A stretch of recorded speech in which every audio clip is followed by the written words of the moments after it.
ቤታችሁን ወይ ደግሞ ትዳራችሁን ሊያሳምርላችሁ የሚችል አንድ ነገር ልንገራችሁ። እሱ ምንድነው? ቅንነትና ግልጽነት ነው። ሚስትየው ለባልየው ግልጽ ከሆነችና ቅን ሴት ከሆነች ባልም ለሚስቱ ግልጽና ቅን ሰው ከሆነ ልነግራቸው ከምችለው በላይ ፍቅራቸው በየጊዜው እያደገ ይላል። በነገራችን ላይ በህይወታችሁ እዚህ ምድር ላይ ስትኖሩ ቅንነት ከሌለ በጣም ሲበዛ ብዙ ዋጋ ትከፍላላችሁ። ሚስትም ልብሽ ቅን ካልሆነና ቀና ሴት ካልሆነሽ መንገድሽ ሁሉ የተሳካ አይሆንም። ትዳር ቅንነት ይጠይቃል። ስራ ቅንነት ይጠይቃል።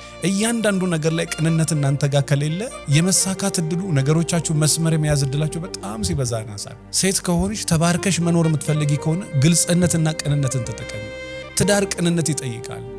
ሚስት ለባሏ ቅን መሆን አለባት። ባል ለሚስቱ ቅን መሆን አለበት። ሚስት ለባሏ ግልጽ መሆን አለባት። ባል ለሚስቱ ግልጽ መሆን። ግልጽ ካልሆንሽ በምን ይታወቃል? ልብሽን የሚያውቀው እግዚአብሔር ነው። ሰው የነገርሽውን ያሳየሽውን ነገር ነው የሚያውቀው የሚረዳውና ትንሽ ትዳራችሁን ማሳመር ከፈለጋችሁ ባልና ሚስቶች ከሆናችሁ ይሄ ቅንነትንና መልካምነትን ግልጽነትን ጨምሩበት። ቅንነት ከሌለ እንኳን ትዳር ቦታ ላይ ቀርቶ እዚህ ምድር ላይ ባላችሁ ህይወት ላይ ረጅም ዓመት ዓለምን እየዞራችሁ ነው። ምንም ለውጥ ህይወታችሁ ላይ ነው። በህይወታችሁ ትጠቀሙበታላችሁ ብዬ ማስባለሁ። ሚስት ለባለቤትሽ ቅንም ሁኚ፣ ግልጽም ሁኚ። ባልም ለሚስት ቅንም ሁን፣ ከዛ ግልጽም ሁን። ከዛ በኋላ ህይወትን ታየዋለህ።